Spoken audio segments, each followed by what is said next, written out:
This is the Louie T Network.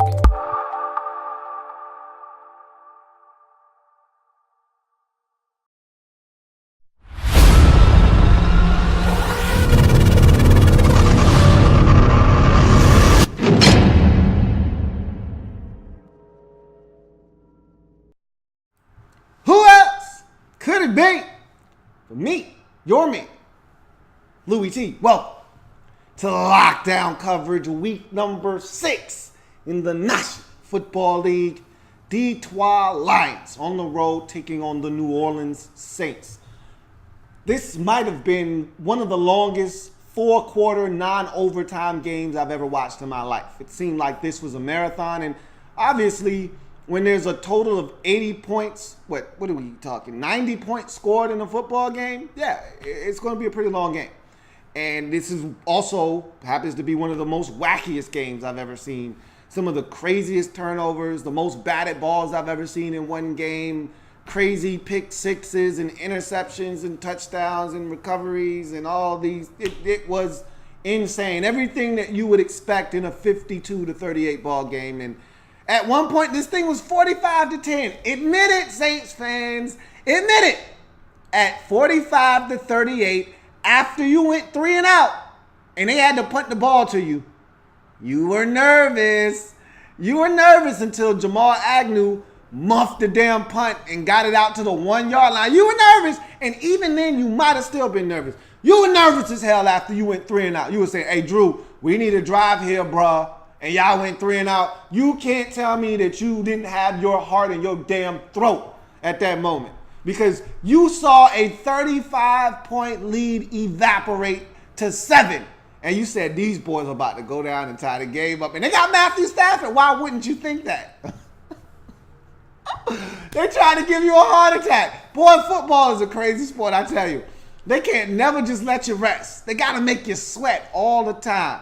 But luckily enough for you, this did not come down to a last possession or a final second stop or any of that nonsense. You guys put it to rest with about 5 minutes left in the game, which this game should have been over. You were up 45-10. There was no reason for this thing to even get as close as it did. But hats off to the Lions for not giving up and giving that maximum effort all the way throughout. And even with players banged up, they still gave it everything they had. And that's a testament to their head coach and the players that they have in that locker room, because I know a lot of teams that would have quit down 45-10. Hell, one of the commentators, Chris Spielman, that was doing the game, was saying, hey, at this point, Matthew Stafford's banged up. You got a bye week next week. No need to jeopardize him. Take him out right now.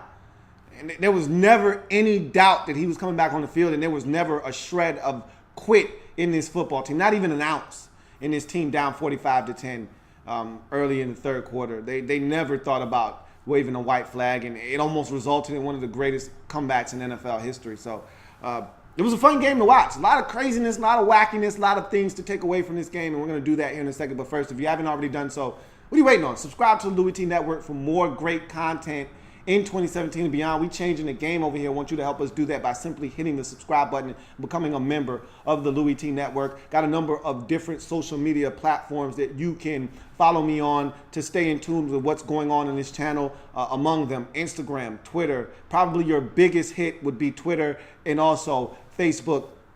Those are all down in the description below this video, in every single video that I do, along with the information to donate to this channel. That is also in the description down below. Also, the links are right in front of you on the screen.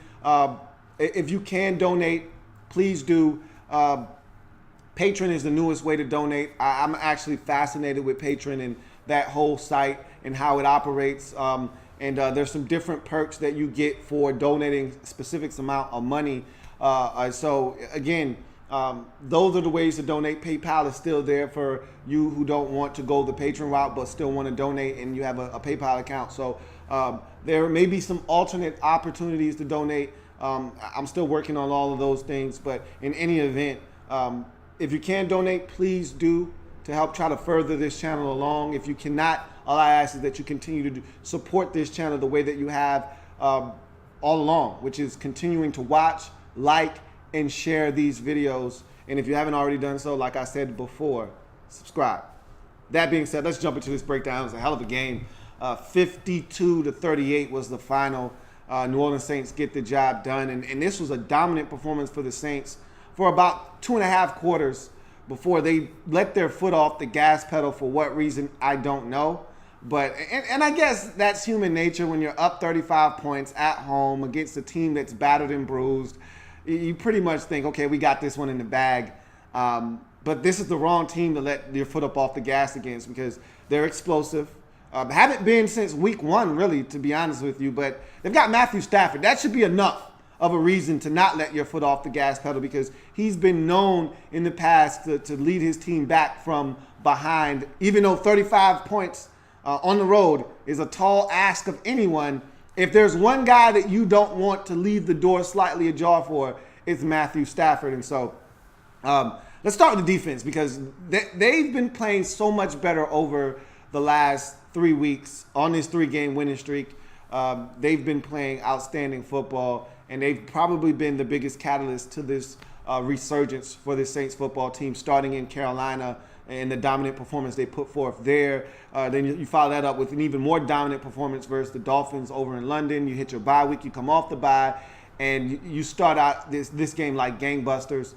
You get the fumble in the end zone. That was all on Stafford, but great hustle by Okafor to hit Stafford, knock the football loose, and get the recovery in the end zone to get this game started the right way.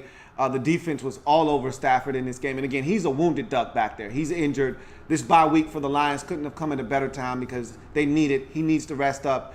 But there's no excuse. You're on the football field. That means you're healthy enough to go. And they got after him. They forced him into some mistakes. I thought the amount of batted balls was insane in this game. And we know Matthew Stafford, we always praise him. Oh, my God, look at all the arm angles and arm slots he can throw from. Well, in this particular game, it backfired because he had, I think they said 12 balls batted in this game. I stopped counting. There were so many. I was like, another one? Another one? Another one? I mean, literally, two of their pick sixes came off of batted balls. And I said 2 of them as if they had like 9. No, their 2 pick sixes came off of batted balls, but they scored 3 defensive touchdowns in this game. When you score 52 points, normally some other facet of the game has to contribute, whether it's special teams or defense. Just so happened to be the defense for the Saints in this game, contributing on defense. They had a fumble recovery for a touchdown, as I mentioned already. I'm going to tell you who looks like a damn good football player. You got yourself one in the first round this year. Marshawn Lattimore looks the part of an NFL #1 shutdown corner. That young fellow was playing his ass off out there in this football game, and we've been seeing this from him. When healthy, he's legit, and his movement skills are off the charts. He's willing to come up and help and run support. He will stick his nose in there and be physical. He's around the football, and that tip pass was not easy. Okay, Kyle Hendrickson comes off the edge. Stafford tries to throw on one of those side-on slot angles. He is able to deflect the football. That little tip can cause you to not catch the football. He still picks it off on a wide receiver screen. He red screen all the way, jumped the route. The ball gets deflected. He still picks it off, takes it to the crib. That young fella is a football player. You got yourself one in the first round out of Ohio State at the cornerback position. That young fella, if healthy, is going to give you something you haven't had in New Orleans in quite some time. And I don't even think that the corner that you got from got from Pittsburgh in free agency about 4 or 5 years ago was even this good at his best. For you in New Orleans, you might have something here with Marshawn Lattimore, and I think that sets up the rest of your defense because if you got a guy shutting it down on one side, that allows whoever's on the opposite side, whether it's Ken Crawley or whomever you put on that opposite side, to just have help over the top and focus in on that. And you start to see some differences with what they can do when you got a guy that you trust on one side of the football field. But I thought the difference in this game was just the pressure up front. The ability to get after Stafford, to get your hands on footballs, to harass him, to not allow him to be comfortable in the pocket. That was the difference. I talk about pressure on the quarterback all the time because that's what this league is all about. That's what it boils down to on defense. Stopping the run, getting pressure on the opposing quarterback. That's going to help you generate turnovers. That's going to help you get off the field on third downs. That's going to help you win football games. You don't get pressure on quarterbacks, especially good ones in this league, you're going to pay. They're going to carve you up. You're going to give up points. And so The difference in this game, the reason they were able to jump out to a 45-10 lead is because they got pressure on Matthew Stafford. They harassed Matthew Stafford. They made him uncomfortable. They got their hands on footballs. They took advantage of opportunities, whether it's Kenny Vaccaro picking off a pass or it's at the aforementioned Marshawn Lattimore picking one off, taking it to the crib, or it's Cameron Jordan at the end of the game when you had to have it, getting the pick six in the end zone, or Okafor forcing a fumble and the recovery in the end zone for a touchdown. This defense was all over it. They took advantage of opportunities, and they made the Lions pay for mistakes in this football game. And to me, the game was won defensively here, because if you look at Drew Brees' numbers, this wasn't one of his big, when you see 52, Drew had 400 yards passing. Nah, Drew didn't even have 200 yards passing in this game.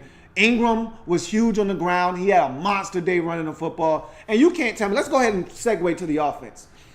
You can't tell me that this team offensively doesn't look better with just two running backs being featured than trying to figure out how do we get Adrian Peterson on the football field. That was a mistake from the jump. They realized it. Kudos to the front office, Mickey Loomis and company, for realizing, okay, we made a mistake. We thought bringing him in would give us an extra body at the running back position, give us a little bit of diversity. Thought it would give us some different looks. It just cluttered the backfield, made everybody confused, made everybody unhappy with their amount of snaps and touches. It was a mess.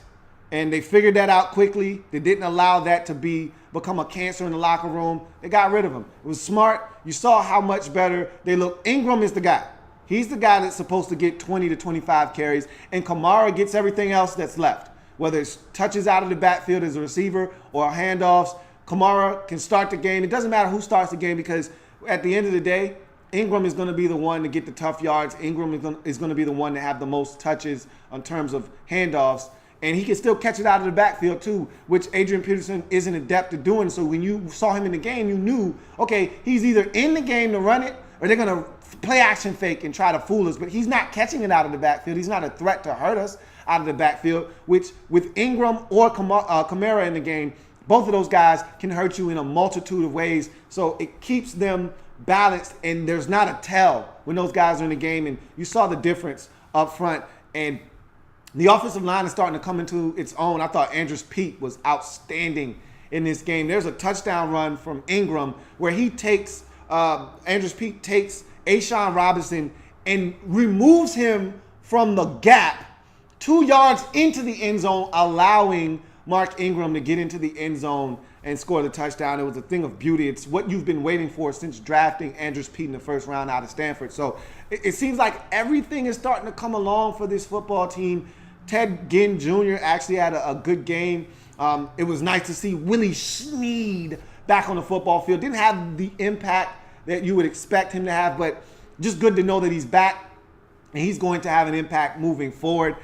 Drew Brees spread the football all around. Michael Louie got involved. He had a touchdown grab in this game. I think 8 or 9 different receivers touched the football, and that's what this Saints team is. When he's force-feeding it to Michael Thomas a ton of times, you're in trouble.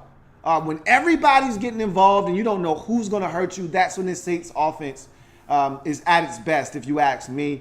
And so they're starting to get back to that. The ground game, I've been telling people, Sean Payton actually wants to run the football. Against popular belief and contrary to what a lot of people believe, Sean Payton wants to run the football. And you saw it in this game, 25 carries for Ingram, another probably 7 or so for Kamara in this game. And they ran it effectively. They threw it when they needed to. Brees did have a couple of interceptions, the most costly being a pick six to cut it to a 1-score game. But like I said, the defense was outstanding. They first forced 5 turnovers. I mean, Robinson was everywhere. Craig Robinson was everywhere, jumping in the air to try to deflect the pass and then swatting the ball out of Stafford's hand. The defense, they were on one in this game, and the offense just did enough to not F it up, even though they tried to make this game a lot closer than it needed to be. At the end of the day, the defense made enough plays to keep the Detroit Lions at bay. This was fun to watch, but you shouldn't have made this as close as it was. That's the one thing that really aggravated me, is like, this is supposed to be 3 in a row. You were supposed to be like, man, we are killing it right now. And instead you leave this game saying, yeah, that was fun, that was great, but we gave up a 35-point lead. We let them cut it to 7. That shouldn't have happened, but in any event, 52 points against the vaunted Detroit Lions. That was impressive. That was really impressive. 3 in a row for the Saints. And they're feeling it right now. And in a division where nothing is guaranteed. We saw the Panthers lose at home. They still are searching for an identity in Carolina. We saw the Falcons lose. They're searching for an identity. This Saints team is starting to find their own. And they're right in the thick of things in a very competitive NFC South division. As you go on to the Lions, who are in a very competitive division of their own, things have opened up for them with the injury to Aaron Rodgers, but they're not playing their best football as of right now. They need this bye week. They need to get healthy. I'm assuming after the bye, Stafford will be a little bit healthier. You'll get Kenny Golladay back, which I think will allow you to stretch the football field again, because this team has lacked vertical explosiveness since week 1 when Kenny Golladay was in the lineup. And so never thought I'd think Kenny Golladay was a big part of your offense, but because I wasn't a huge fan of him coming out of the draft out of Northern Illinois, but Kenny Golladay makes a difference, sort of like what Will Fuller does for that Texas offense, stretching the field vertically and taking pressure off of everyone else. I think that's what Kenny Golladay is going to do for this Lions offense when he comes back. But this was a mess. This was a train wreck offensively for the Lions in this game. Despite them roaring back in typical Lions fashion, pun intended, this was a mess offensively. You can't turn it over 5 times and expect to win. 3 interceptions, 2 of which go for touchdowns, 2 fumbles, 1 of which goes for a touchdown. You can't have that happen and expect to win on the road. You just can't. 3 defensive touchdowns given up. You can't expect that to happen and win on the road. And you should have 50 dropped on your head. You should have a 50 burger served up when you turn it over the way that the Lions did in this football game. You can't expect good things to happen when you don't take care of the rock on the road. This was a mess. I just thought that they came out and they just seemed like a team that was shell-shocked from the beginning. That first turnover set the stage for what was going to be a turnover fest. Fiesta, fiesta, fiesta. Fiesta, fiesta. Woo! Fiesta, fiesta. Turnover fiesta. Turnovers for everybody. Stafford knows better. We saw the same thing from Sam Bradford on Monday Night Football with an injured quarterback that mobility is very limited.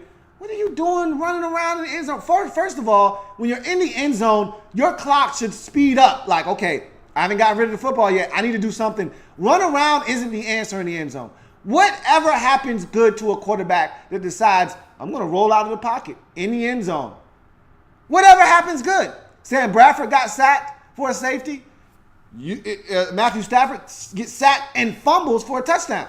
Nothing ever good happens when a quarterback decides, I'm going to extend the play in the end zone. No, don't do that. Someone's always coming from behind. Don't do that. And I thought that was the beginning of what was going to be a nightmare first half into the third quarter for this Lions football team. Kudos, though, to the Lions for not giving up offensively, for sticking with it, for making this a ball game. And, yeah, you got help from special teams. Yeah, you got help from the defense, but the offense also chipped in and did their part. But there was too many mistakes by this offense. The offense giveth, the offense taketh away in this football game. And it's a damn shame because everything that you worked for to get back into this game, you threw away on one snap. And the special teams giveth and taketh away, and they put you in a bad position, and you made matters worse. You exacerbated the problem by throwing a pick six and pretty much ending the game. Too many batted balls, too many turnovers, too many mistakes in this game to have any chance of winning for the Detroit Lions in this football game.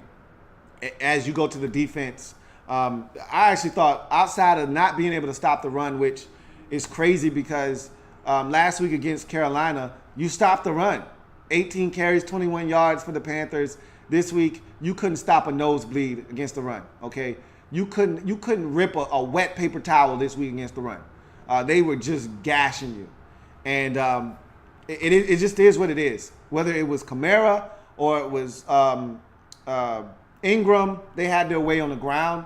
that allowed Drew Brees, who was struggling in this game, okay, that allowed him to not have to throw it as much. And yeah, the offense put you in some really bad spots. They gave up turnovers, they gave up short fields. Yeah, I understand. It was a rough go of it. Honestly, the defense wasn't as to blame, as much to blame for this loss as the offense was. But in any event, you tried. You forced some turnovers. You got a pick six of your own. You tried to chip in and make this thing close. Kudos to the Lions defensively for doing that, but you gave it up on the ground. And that was something that you needed to clean up in this game, and you just never really did. That was surprising. That was probably the most surprising takeaway, is that you got ran on in this game, and I'm not accustomed to seeing you get run on. When Jared Davis wasn't in the lineup, okay, yeah, you got run on, but I said Jared Davis isn't in the lineup, but he was in the lineup in this game, and you got run on, and so that was a little disheartening. But in any event, you look at it from a defensive and special teams standpoint, and I think that this Lions team, they have something. Whether it's creating turnovers, which they've been doing all season long, or Jamal Agnew in the return game. This guy is electric. And I didn't know exactly what you were getting out of San Diego when you drafted him, but I know now. You're getting a guy that is electric and dynamic. He did make a catastrophic mistake at the most inopportune time. You have gotten this game to one score after being down by 5 scores, being down, and not just 5 scores like, yeah, we need a field goal too. No, you were down 35 points, 45-10. You got it within a touchdown at 45-38, and he muffs a punt and gets it out to the 1-yard line, and that set the stage for a batted ball pick six by Cam Jordan to put this game on ice. But in any event, without his return, you're probably not even back in this ball game the way that you were. Without the defense and their pick six, you're not back in this ball game the way that you were. So all units had their hand in the demise of the Lions in this football game, but none more so than the offense. It was an abysmal performance by this offense, a turnover fest, too many mistakes, a failed 4th down conversion that hurt you late. You didn't realize it at the time, but it hurt you big time, not converting on that 4th and 2 or 4th and goal from about the 7, we'll call it, getting stopped at around the 2-yard line. Hats off to the Saints defensively. They got it done in this game. They made the plays when they needed to be made, and they got the win, man. This was a fun game to watch. And the Saints, don't look now. 3 straight, 3-2, right in the thick of things in the NFC South Division.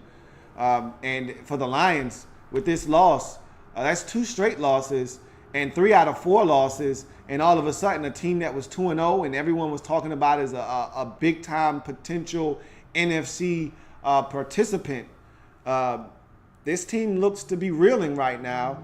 And this bye week couldn't have come at a better time for this Lions football team, as they're now 3-3 on the season after a 52-38 loss on the road to the Saints. Let's get to your comments for this football game. And Andrew Kim says, with Aaron Rodgers' injury, can the Vikings or Lions take over as the NFC North leader? I think if there's a team that can step up to the forefront, it's going to be the Vikings. Now, the question is, what's their quarterback situation? We received news today that Teddy Bridgewater has been cleared to practice. That doesn't mean he's going to play anytime soon. It just means he's able to hit the practice field. Now, it may be in a limited basis and unlimited off to the side. He's not actually participating in the actual drills, but he may be doing a little bit of work on the side. But in any event, just the fact that he's back on the field gives Vikings fans a little bit of hope that maybe he can take over and that he can pick up where he left off before the injury and give them an opportunity to maybe have stability at the quarterback position, because we know that defense is ready to go. They seem to be running the football effectively. It would have been nice if they would have still had Dalvin Cook. That injury really hampers them as far as staying balanced is concerned. But nonetheless, their defense is the best in that division. The Vikings defensively are the best in that division.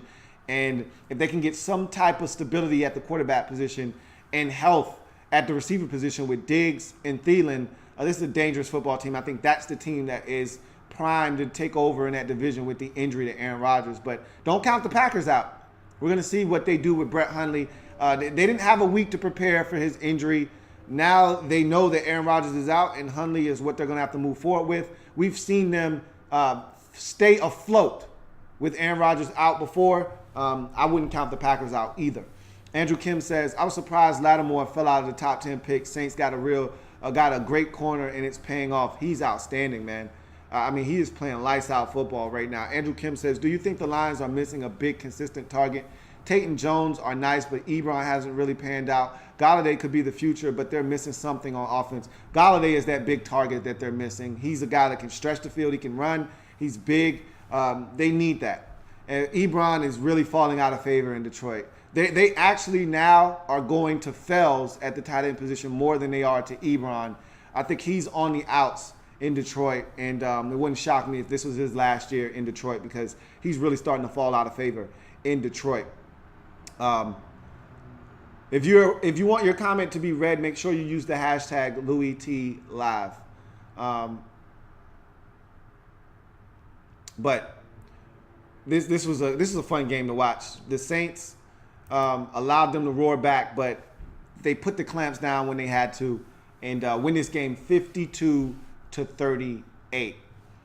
Saints win their third straight, now 3-2.